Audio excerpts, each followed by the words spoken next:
Evening folks, here we go. Hey, it's Halloween and I've just done a cracking jigsaw which I'll show you in a minute, called The World of Dracula. I've done a little bit of video footage and I'll talk through doing the jigsaw as well.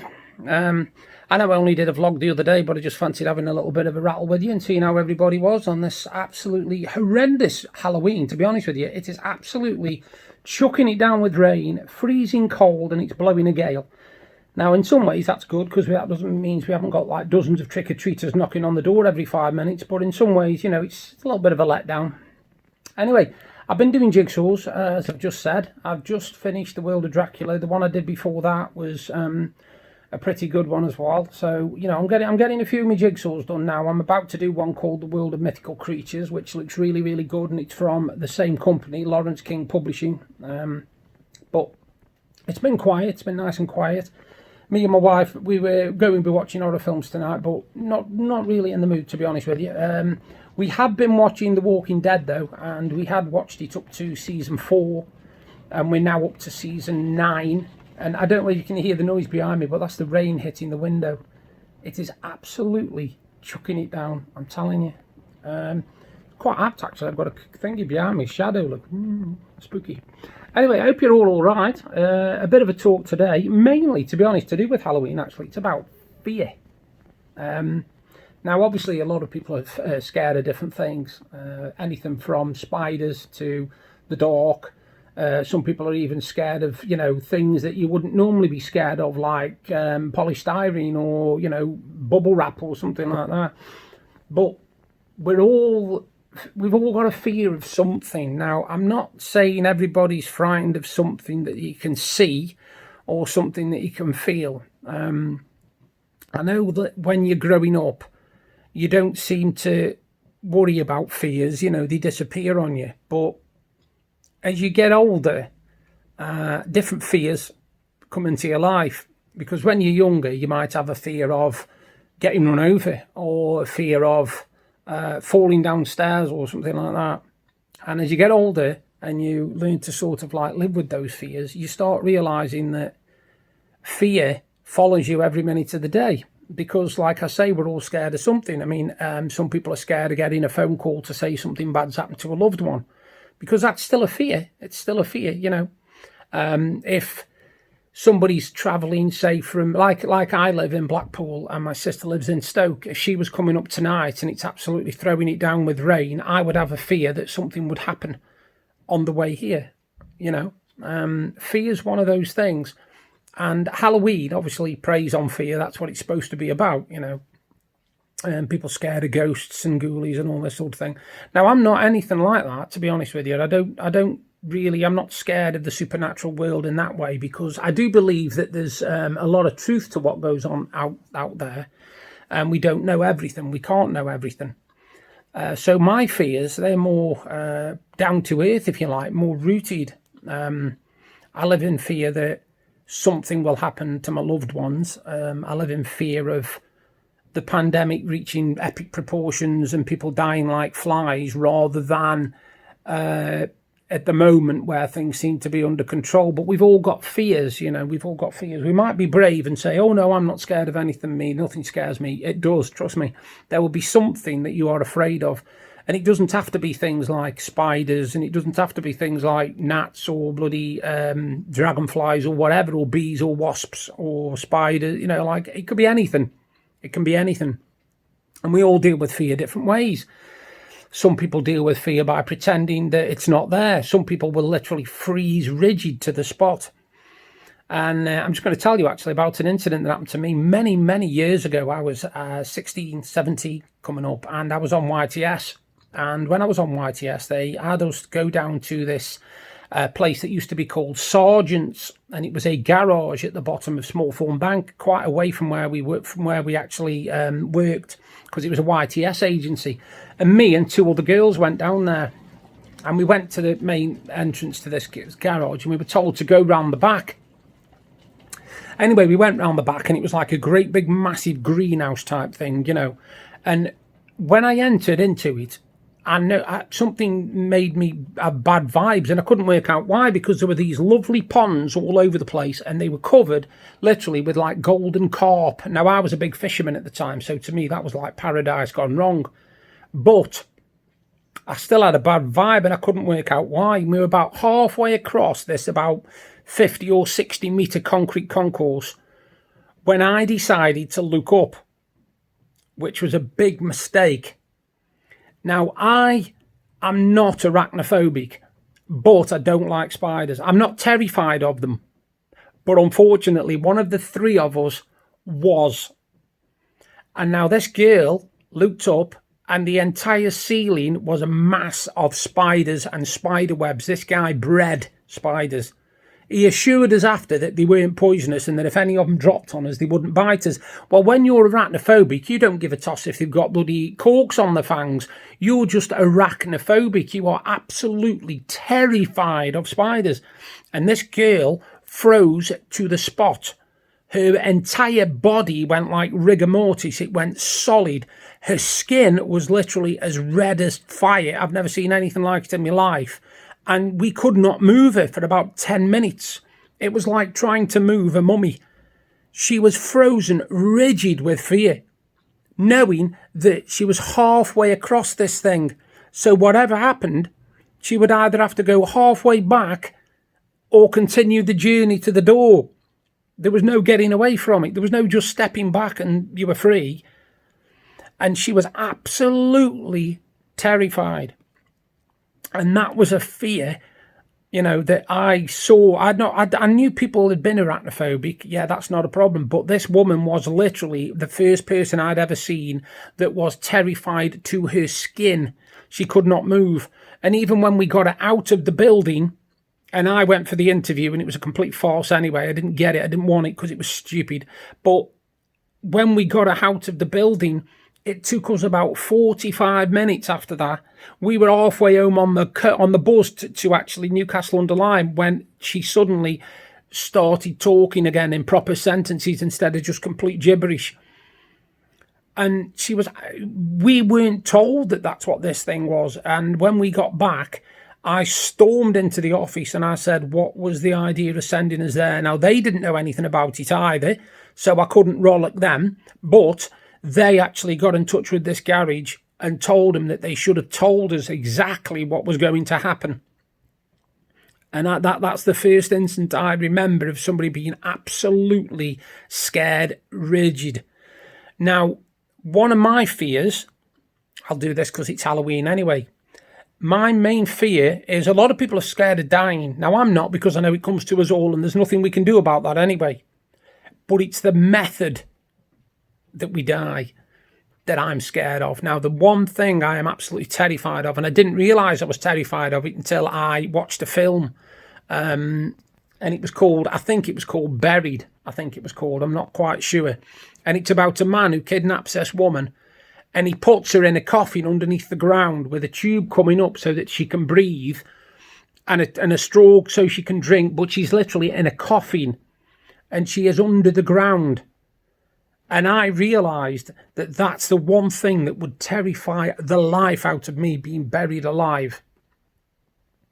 Knowing that you have got no escape, your air is going to be gone any minute now. And I actually think that if that happened to me, I would lose my mind and I wouldn't know what was going on. I would literally just flip like a coin. And that's one thing that I am absolutely, really am frightened of, being buried alive. Or being buried and then coming back alive, if you know what I mean.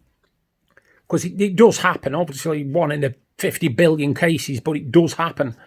And I think that really would frighten the life out of me. It really would. If you've got any weird fears or any fears at all, just drop us, let us know underneath. Let's see what people are scared of, different things, you know. Some people are scared of dogs, cats, all sorts of weird and wonderful stuff. Some people even are scared of really strange things. I remember reading once about a man who was scared of sweet wrappers. He couldn't stand the wrappers on sweets, them foil ones. The sound of the foil and all that, it used to literally make him break out in a sweat. And I read this on the internet. But that's the thing about Halloween, isn't it? It comes around And I remember when we were kids, I mean, I'm 49 now, but when we were kids, I don't remember many people doing trick-or-treating and Halloweening and all that. I don't remember any knocking on the doors and asking for treats. And I know we got it from America. I know it's, it's something that was in America and it was massive. And then, of course, over here, we found out about it. And now a lot of kids do it year in, year out. I can understand Halloween parties. Halloween parties make perfect sense. We've even hosted one ourselves a few years back now, before we got, I think it was, before we got married, just before we got married, actually. And we had a Halloween party, and me and my wife dressed up as Dracula and the Bride of Dracula. And that was fun. My mum was here, my sisters were here, the friends were here. There was about 12, 13 people here, and we had a good laugh, and people were in really cool costumes, and it was really good. So I can understand why we have Halloween parties, but the knocking on the door thing, I think that's a bit much. I think what we should do, we should have another thing what's from America, where if you want people to knock on your door, you leave a little plastic pumpkin thing outside on your doorstep, which says which basically will give them the signal that trick-or-treaters are welcome. Because with me being how I am, disabled wise, I'm not very good at keep getting up off the settee to go to the door, to come back, to sit down, to get up, to go to the door, to come back, to sit down. I can't keep doing that because of my spine, and my spine really hurts if I keep doing that sort of trick. So if I knew that I could literally leave a little pumpkin outside and that would say, yes, you can come, but if there isn't a pumpkin there, do not knock on my door. I'm not a Scrooge, don't get me wrong. Some years we've had loads of sweets in. We've had tons of sweets in. We bought them from down Poundland and Pound Shop, Home Bargains, B&M, filled a big cauldron up, and nobody's come. We haven't had one knock on the door. So we've made the effort, but nobody's come. And we've ended up giving the sweets away to kids in the street or friends we know or whatever, because obviously we don't eat like that many sweets. I've had a few myself, like I nick the refreshers and that, but that's another story. But I just think that when you go trick-or-treating, I love it when the kids dress up. I think it's fantastic, you know what I mean? They look ace and everything, and they make themselves look like zombies and all sorts, and they look really cool. And I love anything like that. But what I don't like is when you've got a group of like 14, 15-year-olds who are only doing it because they want money, basically. I mean, if they said trick-or-treat and I threw a bucket of water on them, I'm pretty sure I would get done for it. They'd say, oh, it's assault or something stupid like that. So, I don't mind trick-or-treating, but, it's one of them things. But here we are, like I say, it's Halloween. I don't know if any of you are watching any horror films. I was thinking the other day, actually, about my top 5 horror films, and I might do a vlog on it at some point, but one of my favourites was one that not many people know of, actually, and it was called Death Ship. And now you might get it mixed up with Ghost Ship, and it's not the same film. This was filmed, I think it was in the 60s or 70s, and it was about this ship, basically. They got hit by this other one in the middle of the ocean, and the people had to swim onto this boat that had hit them to see if they could be rescued. But when they got on this boat, there was nobody on it whatsoever. They couldn't find anybody on this boat whatsoever, and it turns out that this boat was a ghost boat of a German torture vessel. And it basically shows you how all of them die and what happens and how it keeps going on and on and on and so on. And it's a really, really underrated horror film, and it's called Death Ship. I'm pretty sure it's called that. But it's good. I think it's got George Kennedy, and I'm not quite sure. I've got George Kennedy in my mind for some reason. But yeah, if you get a chance, just give it a crack and check it out. There are obviously lots and lots of horror films out there, and me and my wife prefer supernatural horror to let's go and cut everything up and let's see inside spilling out and all that sort of horror. We like your stuff like your Conjuring, your Annabelle, some of the paranormal activities maybe, but they got a bit ridiculous after a while. But the first couple were pretty good. And one of my favourite countries for doing horror films has got to be Japan. Japanese horror films are absolutely terrifying because you don't see anything gruesome whatsoever. You're left with your own imagination, but you will literally see a scene where there's a woman about 20 foot away, and in the next shot she's right in your face, and it makes you jump.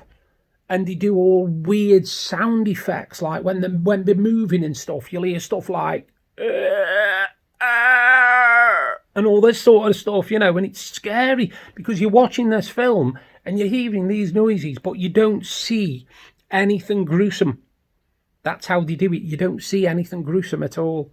And if you get a chance, watch the original Ring trilogy, which were Japanese, not the American remakes, because they were okay, but they just lacked something for me. They didn't have the same suspense, the same grip as the Japanese horrors. I've seen quite a lot of Japanese horror films, and I've not really been disappointed with many.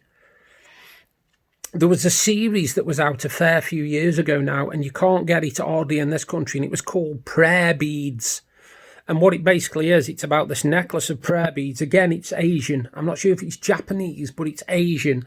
And basically, each story is one of these prayer beads. Now, some of the stories are completely ridiculous. I'm not going to tell you any more than that because some of them will just make you go, what? You know, they're completely out the planet. But some of the stories are really good and really clever. And I don't think anybody does horror like the Japanese do. I really don't. I've seen some absolutely brilliant Japanese horror films. A friend of mine called Sarah from down in Leicester, she's terrified of dolls and clown, well, mainly dolls. And I got us to sit through a Japanese horror film about dolls. And how she sat there, I do not know, because she's absolutely terrified of them. And when she's watched this film, she was literally sitting there and she said she was going to watch it with me. And she didn't lie. She watched it with me. But afterwards she said, no chance, not again, no way. So she faced her fear.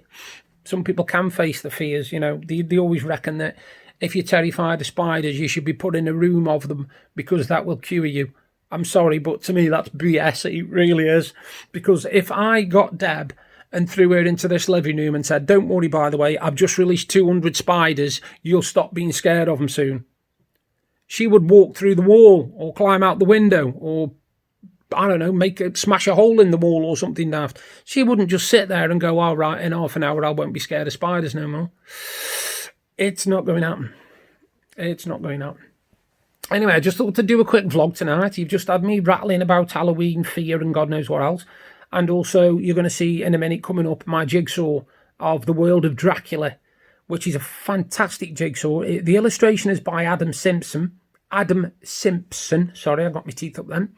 But it's by Lawrence King Publishing, and their jigsaws are absolutely fantastic, as you're going to see right now. Now this jigsaw, The World of Dracula, a fantastic puzzle by an artist called Adam Simpson, and he basically does jigsaws, he does art. He's done the previous one that I've done as well. This one, again, Lawrence King Publishing. The attention to detail on the jigsaw is absolutely stunning.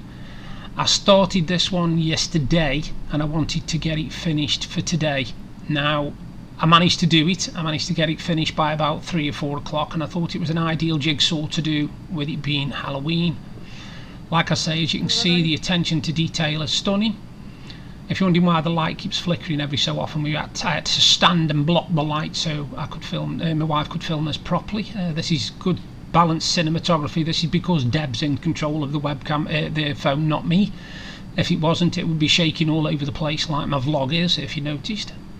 Sorry about the shaking on the vlog. That's just me trying to hold the camera straight instead of putting it on a tripod. Trying to be a hero. Anyway, as you can see, look at the pictures, a lot of detail in there. Basically, it's taken the complete story of Dracula and broken it up into all the parts that make up the story, from the very, very start to London, Whitley Bay, back to starting in Transylvania, and then going back to Transylvania, where obviously Jonathan Harker confronts Dracula himself. Each of the pictures, like I say, it's in stunning detail. It was a pleasure to do. It was a real beautiful jigsaw to do. I hope you enjoy this as much as I enjoyed doing it, and I didn't think just taking photos would have done it justice, so my wife offered to do the video for me.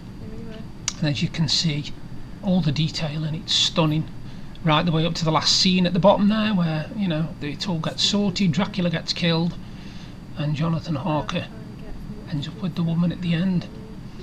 But it's a beautiful jigsaw. It's 1,000 pieces. Again, it's another 1,000-piece one. I'll be doing another 1,000-piece one next called Mythical Creatures, and again, it's from Lawrence King Publishing.